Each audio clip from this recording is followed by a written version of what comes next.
La salle de réunion bourdonnait d'activité. Les papiers volaient, des contrats se signaient.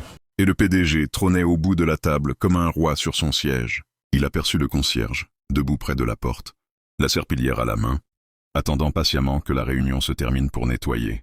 Le PDG esquissa un sourire moqueur et lança d'une voix forte. « Regardez ça. Nous discutons de l'avenir de l'entreprise.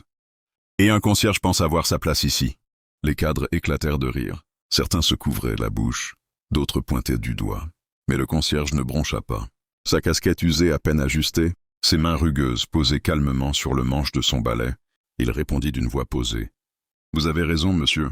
Je nettoie les sols. Mais en nettoyant, on apprend à voir les tâches que les autres préfèrent ignorer. » Le silence s'abattit. Quelques sourires s'éteignirent. Le PDG fronça les sourcils. « Qu'est-ce que vous insinuez ?» Le concierge sortit lentement une clé USB de sa poche et la posa sur la table. « Hier soir, pendant que vous pensiez être seul, les caméras tournaient. J'ai sauvegardé les images avant qu'elles disparaissent. » Un assistant hésita, puis brancha la clé au projecteur. L'écran s'alluma, et soudain toute la salle se figea. On y voyait le PDG, tard dans la nuit, remplir son attaché-casse d'enveloppes épaisses. Sa voix résonnait clairement. Des pots de vin, des contrats truqués, des affaires secrètes. Des exclamations parcoururent la table. Une femme porta la main à sa bouche. Un cadre souffla. « Mon Dieu !» Le PDG se leva d'un bond. « C'est faux. C'est truqué !» cria-t-il, la panique dans la voix.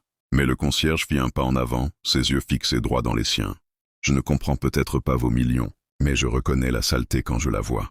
Et celle-ci ne s'efface pas. » Deux agents de sécurité entrèrent. Le PDG chercha du soutien, mais personne n'osa bouger.